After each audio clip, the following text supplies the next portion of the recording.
Oke, halo orang-orang sekalian, ketemu lagi kita di Ngehamtam, ngebahas HAM bersama tamu-tamu yang ganteng dan cantik-cantik ini.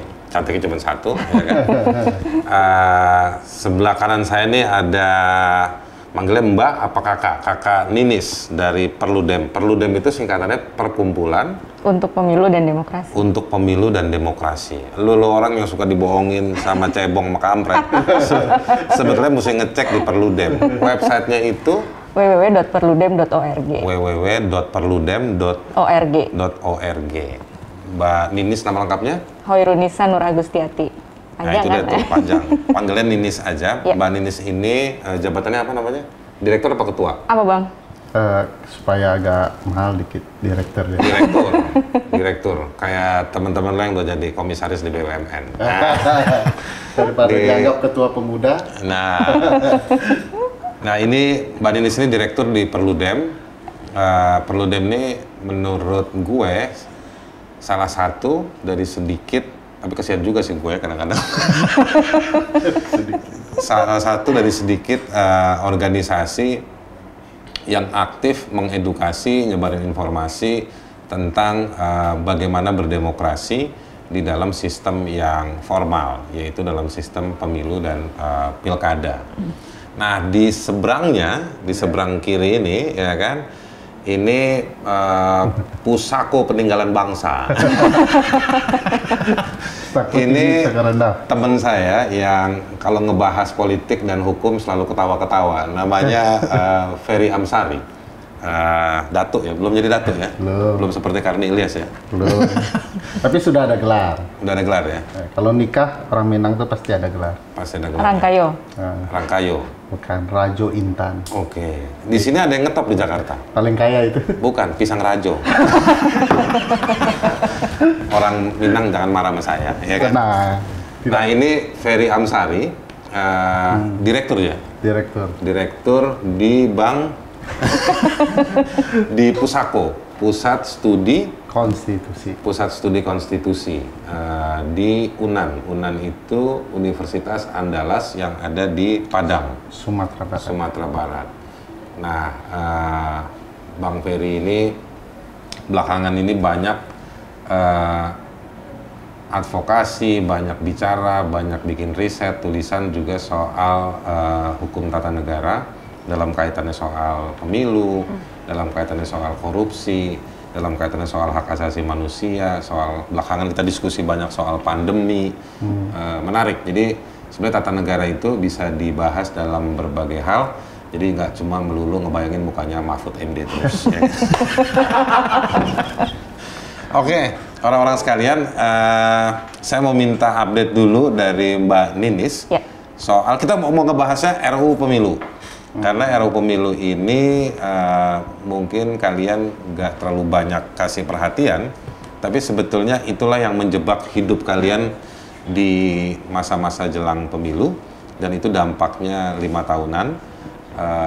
Sama seperti pohon yang dipotong dampaknya banjir. Kalau kalian nggak ngerti soal RUU Pemilu, maka kehidupan kalian akan ditentukan oleh pemimpin-pemimpin yang dipilih dari pemilu yang benar atau tidaknya dihasilkan dari sistem yang dibangun dari undang-undang pemilu. Mbak Ninis, gimana? Iya, sebenarnya memang ini kayak rutinitas ya Bang Ferry ya. Jadi biasanya kita setelah selesai pemilu, begitu DPR terbentuk yang baru, itu langsung ada niatan mau revisi undang-undang pemilu sebelumnya. Itu kan. Jadi ini sebenarnya biasa ya? Iya, biasa. Rutinitas di dalam parlemen, betul. Setiap habis pemilu, ayo kita bahas lagi yuk. Iya, gitu. Betul.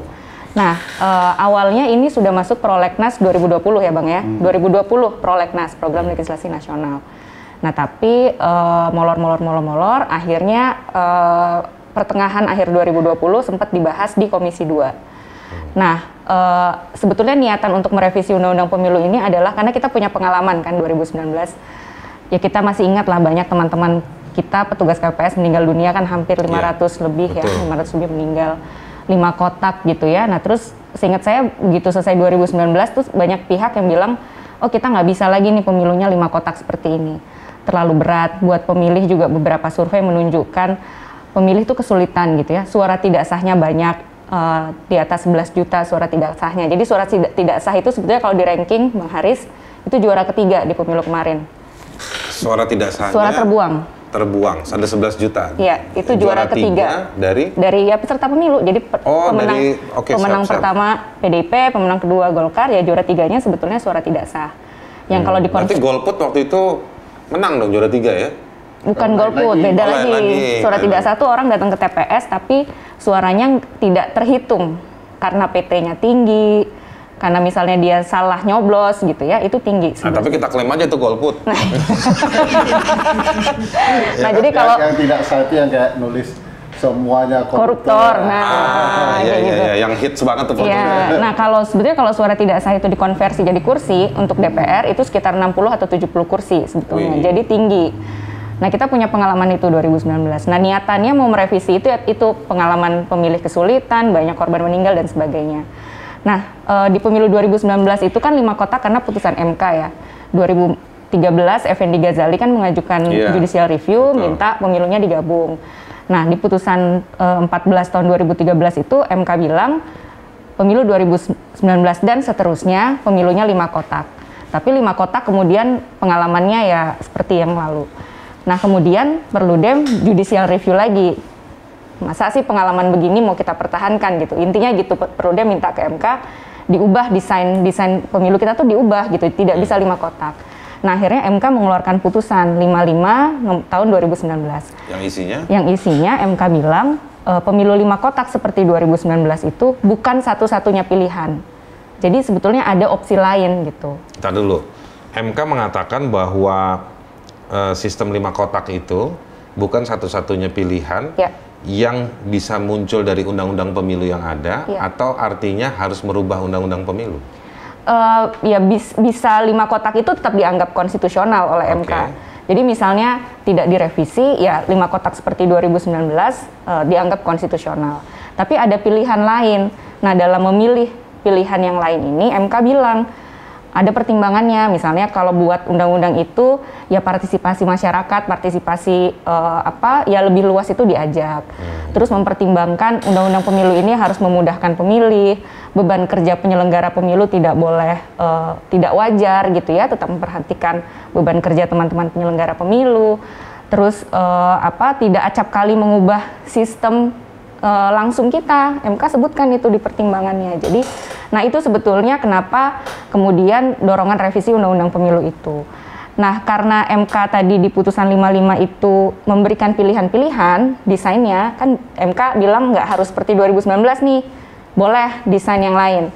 Tetapi yang penting pemilu presiden, DPR, dan DPD harus dalam 1 hari pemilihan.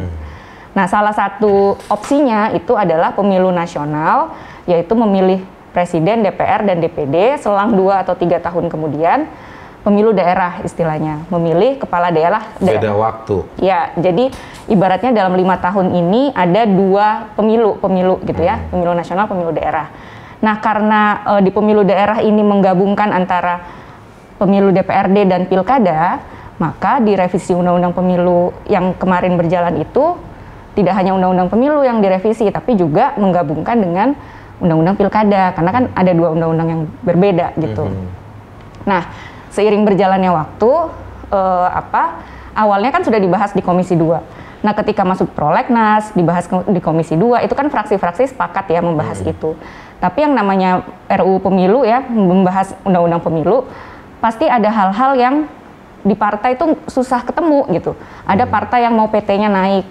Ada yang mau parliamentary threshold, kemarin 4%. Batas minimum jumlah partai supaya bisa tetap hidup bertahan di DPR namanya parliamentary threshold. Nah. Itu bahasa Rusia, nggak usah coba. Nah, wacananya naik. Ada yang dorong 5%, ada yang dorong 7%, ada yang dorong 10%. Ini kayak alkohol ya? Lagi dibahas. Nah, terus ada yang minta sistem pemilunya ganti jadi proporsional tertutup. Proporsional tertutup kita nggak milih caleg, milih partai aja. Nah, hal-hal lain. Nah, memang ini nggak pernah ketemu di antara fraksi-fraksi, karena kan mereka juga berhitung kan. Nah, termasuk juga mereka banyak yang jilat ludah sendiri ya. Dulu dukung sistem itu, begitu udah kalah diubah. Ya, Iya, karena kan ya bisa dibilang ini hidup matinya partai kan tadi Bang Haris bilang. Nah, karena ini menggabungkan dengan undang-undang pilkada, tadi ada jadwal pilkada yang mau dinormalisasi. Karena Bang Haris kan kemarin Desember nih kita pilkada nih 2020. Nah, kita baru akan pilkada lagi di 2024. Iya. Semua daerah. Nah, kalau semua undang-undang ini nggak diubah, semua pemilu kan di 2024. Pemilu nasional yang presiden, DPR segala macam itu 2024. Menumpuk di situ. Iya, walaupun bulannya beda. Oke. Nah, ini beberapa fraksi ya ini dinormalkan jadwalnya, artinya 2022 tetap ada pilkada, 2023 tetap ada pilkada. Nah, ini juga yang sama partai itu setuju nggak setuju. Ada yang ngapain dinormalisasi, ada yang merasa perlu dinormalisasi. Nah, akhirnya awal tahun kemarin fraksi-fraksi yang awalnya setuju mau revisi, kemudian ya satu persatu balik badan, bilang nggak setuju revisi, sampai akhirnya tersisa dua ya Bang Ferry ya, PKS dan Demokrat yang sekarang statementnya masih mau revisi. Jadi banyak yang partai-partai lain kan bilang revisi ini nggak usah dilanjutkan gitu ya.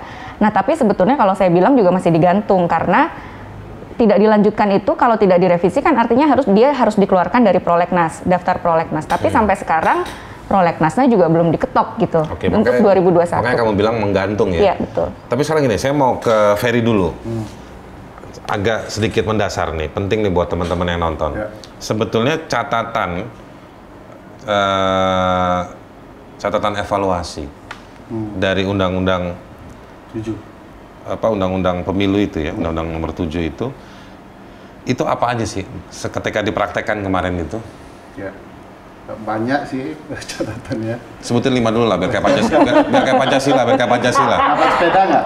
Kenapa? Dapat sepeda nggak? Enggak, dapat ikan tongkol. Jangan salah ngomongnya. Ya, pertama landasan kita semua sih, aku pikir ya, kita memegang konstitusi sebagai pedoman. Harus dong. Karena pusako ini kan? Kalau berpedoman kepada kepentingan politik saat itu, maka semua partai yang mayoritas akan mengajukan sistem yang menguntungkan dirinya. Oke. Makanya kalau dilihat sih sebenarnya kita Perludem, Pusako, Netgrid itu tidak suka dengan perubahan pemilu tiap 5 tahun sekali. Tidak suka. Sepanjang fair. Tapi kalau kemudian undang-undang itu sendiri membingungkan, tidak sesuai konstitusi, tidak menguntungkan publik, ya tidak bisa, harus diubah agar betul-betul sesuai dengan kehendak undang-undang dasar. Tadi Ninis menyinggung soal sistem proporsional terbuka menjadi tertutup. Kalau kita berpegang kepada pasal 1 ayat 2 Undang-Undang Dasar, kalau kedaulatan itu memang milik rakyat, ya mestinya proporsional terbuka, bukan tertutup. Karena kedaulatan menjadi milik ketua partai. Jadi siapa saja calonnya, calon legislatif, daerah nasional, kepala daerah, maupun presiden, itu bisa ditentukan oleh ketua partai. Termasuk dengan proporsional tertutup dalam pemilu legislatif. Oke. Nah, berarti ini catatannya satu, masih ada masalah besar soal dominasi ketua partai. Bagaimana memvisualkan kedaulatan di tangan rakyat itu dalam sistem pemilu ya. Undang-undang belum menjawab itu. Sederhananya sistem pemilu itu kan adalah konversi alih suara menjadi kursi. Oke. Dari suara menjadi kursi. Menjadi kursi. Nah, itu uniknya pemilu sistem. Mesti tanya sama tukang mebel tuh. Gimana suaranya? Intinya jumlah suara pemilih itu kira-kira jumlah suara yang seberapa untuk kemudian seseorang bisa duduk di DPR. Nah, problematikanya memang ini harus diakui banyak. Ya. Misalnya gambar dapil yang berkaitan dengan itu juga masalah. Ya, gambar dapil kita di DPR itu untuk pemilu DPR digambar oleh DPR dalam undang-undang pemilu. Mestinya kalau mau fair itu oleh penyelenggara pemilu. Peta ya. Peta gambar daerah pemilihan itu. Kenapa, Bang? Penyelenggara pemilu itu KPU. Iya. Kenapa kalau DPR pasti main curang itu, Bang? Iya. Jadi kalau dapilnya ada di daerah A, kalau pemilih saya itu dicoba survei, ada di daerah A dan C, maka saya akan lewati daerah B. Ngambil lagi Jadi, suara situ. loncat aja gambarnya. Dengan begitu saya terpilih. Tapi kalau digabung A, B, C, saya bisa kalah. Iya. Jadi dia cuma milih di tempat yang dia bisa menang. Dia menggambar tempat yang jadi dapil supaya dia menang. Itu mestinya pendekatannya sains ya. Mestinya sains. Jadi populasi, artinya data, sebaran segala macam itu yang diadopsi. Ya. Nggak boleh keputusan politik. Nggak boleh. Kalau nggak akan jadi pemenangan yang ditentukan akal-akalan. Oke, yang berikutnya lagi masalahnya apa lagi? Nah, Baru dua nih. Soal sistem pemilihan presiden. Oke. Di dalam konstitusi kita, pasal 6A ayat 2 itu clear bahwa untuk mencalonkan seorang presiden itu hanya butuh partai atau gabungan partai politik. Tetapi di pasal 222, pasal terkenal triple 2 Undang-Undang Pemilu, disebut untuk mengajukan calon presiden itu partai atau gabungan partai politik yang memiliki kursi 20% di DPR dan 25% suara sah nasional. Berbeda itu Bang. 16A ayat 2 Undang-Undang Dasar bilang tidak perlu 20%, 25%. Nggak ada angka itu. Satu buat angka. Dari mana kemudian ditambahkan ini? Karena hasilnya akan berbeda. Artinya seluruh partai yang ikut pemilu bisa mencalonkan calon presiden. Sementara kalau pakai pasal triple 2 akan sangat terbatas. Iya. Partai-partai mayoritas akan diuntungkan dengan ini. Nah, ada teori politiknya, karena orang hukum tata negara belajar politik dan menggunakan pendekatan politik, ada teorinya. Gimana teorinya? Bunyi? Teorinya untuk memenangkan calon yang fragile, calon yang lemah, harus dicari calon yang lebih lemah dari itu. Sehingga calon harus disederhanakan. Nah, kalau dibuat calon terbuka, bisa kalah tuh calon-calon yang lemah itu. Oke. Dengan syarat itu semua dinaungi oleh si partai-partai yang punya jumlah 20% ya? Iya. Dan itu dari pemilu sebelumnya ambilnya. Okay. Gitu. Ngambilnya. Dari pemilu yang sebelumnya. Bayangkan kita pemilu serentak, tapi polanya dari pemilu sebelumnya. Padahal ada mungkin orang yang baru dewasa, baru ikut pemilu, dia kena imbas dari praktek politik yang 5 tahun lalu. Iya. Oke, itu nomor 3, nomor 4, nomor 5. Nomor 4 soal penyelenggara pemilu. Nah, kan ini sistem tadi ya, masih banyak sih sebenarnya lain, karena ini 5 ya. Penyelenggara pemilu. Penyelenggara pemilu kita itu dipilih masih demi peserta pemilu. Jadi yang milih itu peserta pemilu, DPR itu sendiri. Kalau mau buat pertandingan fair, mestinya wasitnya harus netral. Oke. Saya tidak bilang pemilu dan penyelenggara pemilu sekarang tidak netral, tapi kuat dugaan pasti ada relasi dengan DPR atau tidak-tidaknya. Kita konkret aja. Jadi KPU itu adalah KPU, Bawaslu, DKPP. Iya, 3 itu. KPU, Bawaslu, DKPP ini dipilih oleh orang-orang yang mau bertanding relasi dengan DPR. DKPP kan mekanismenya agak beda ya. Kita sih nggak bilang bahwa mereka itu main mata atau main hidung begini ya. Main hidung sama DPR, parlemen atau DPR. Tapi ya begitu ya, silakan aja, faktanya begitu. Jadi dipilihnya dari sana. Jadi makanya kita sempat mengusulkan penyelenggara pemilu itu dibedakan pola pemilihannya. Agar kemudian tidak terikat kontrak dengan para pemain. Jadi ibarat sepak bola nih, yang menentukan wasit itu pemainnya. Jadi kalau Real Madrid lebih banyak uangnya atau kuat kuasanya, dia akan menentukan siapa wasitnya. Ya pasti pertandingan tidak seru lagi kan. Ini udah nomor 4 nih ya. Nomor 4. Terakhir, nomor 5. Terakhir soal penyelesaian sengketa yang bermasalah. Kan mau dipindah ke Mahkamah Agung? Enggak, banyak itu ceritanya, panjang itu. Iya kan ada yang jelas DKPP, ada yang ke Bawaslu, ke Mahkamah Konstitusi. Terlalu banyak pintunya.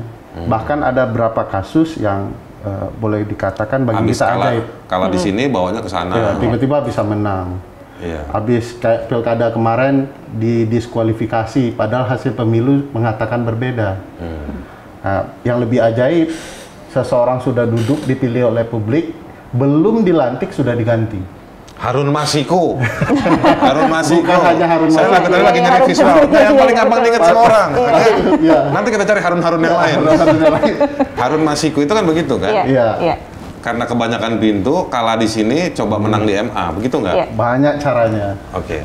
Jadi orang-orang sekalian ini banyak masalah, ya kan? Tadi Ninis coba menggambarkan bagaimana mau dirubahnya undang-undang pemilu itu nggak jelas, menggantung bahasa gampangnya itu. Tapi masalahnya banyak. Nah, sekarang kan tantangan kita adalah bagaimana hal yang dicatat, dipotret oleh Bang Ferry tadi itu bisa diakomodir dalam perubahan. Cuma masalahnya perubahannya ada di tangan orang-orang yang mau bertanding juga. Dan makin hari kayaknya partai kan makin dikit. Dan semua hari ini cenderung menjadi bagian dari para penguasa. Nah, pertanyaannya begini selanjutnya. Penguasa hari ini, ya, yang ada di belakangnya Jokowi dan kawan-kawan ini diuntungkan ya oleh Jadi bukan undang-undang Jokowi pemilu. penguasanya, Bang. Ada di belakangnya lagi. Enggak. Kita bisa visual mengatakan penguasanya adalah Jokowi. Tadi saya sebenarnya kepikiran mau PDIP. Oh, gitu-gitu. Tetapi tapi kan dia cuma kontestan yang menang. Oke. Tapi kan ini rejimnya kan urunan. Golkar juga pasti merasa juga besar dan lain-lain. Kecuali yang 11 juta tadi nggak ikut ya. Nah, sekarang begini, apakah penguasa hari ini menurut Ninis diuntungkan dengan undang-undang yang lama? Ya kalau dalam artian penguasa itu partai-partai yang dapat suara besar ya. Partai-partai yang berkuasa di pemerintahan. Iya tentu, karena misalnya dengan regulasi yang kemarin saja mereka bisa mendapatkan kekuasaan. Oke. Karena kalau diubah ya ada potensi potensi diskusi untuk perubahannya gitu. Misalnya tadi PT misalnya parliamentary threshold. Partai-partai yang menengah besar ya pede aja mau PT-nya 7%, mau 10%, pede gitu karena mereka ya udah punya basis itu gitu. Mereka mungkin sudah simulasikan 2024 kalau parliamentary threshold-nya 7% misalnya tetap dapat kursi. Oke. Ya yang kemarin 5% ya mereka ya yakin sekali akan menang gitu loh. Jadi memang ada indikasi yang mempertahankan istilahnya status quo ya. Kondisi yang kemarin itu ya nyaman gitu loh, membuat partai-partai yang menang itu ya nyaman dengan situasi itu gitu. Tadi misalnya soal peta dapil gitu misalnya. Kan mereka diuntungkan. Salah satu contoh konkretnya tuh dapil di Jawa Barat gitu ya. Misalnya di Bogor, Kabupaten Bogor, Cianjur itu kan dapilnya lompat. Yang tidak mau diubah karena ya sudah kalau caleg-caleg itu kan biasanya dapilnya nggak pindah-pindah ya. Kalau udah di dapil situ ya di situ gitu. Ya mereka untung gitu loh dapat suara terus kalau dapilnya seperti itu. Mereka udah establish ya, udah mapan dengan sistem yang ada. Kasih saya kesempatan untuk lebih serius dengan akun YouTube Haris Azhar Channel. Komunitas Cendol Production membantu saya untuk memproduksi, ya kan? Supaya tiap 2 hari bisa ada video baru. Saya tidak akan respon setiap saat komentar yang ada di setiap video. Tapi saya akan banyak belajar dan tetap mencoba merespon pada kurun waktu tertentu semua komentar-komentar yang muncul di tiap video. Jadi jangan takut untuk berkomentar, karena itu milik kita untuk saling bertukar informasi dan saling mengapresiasi.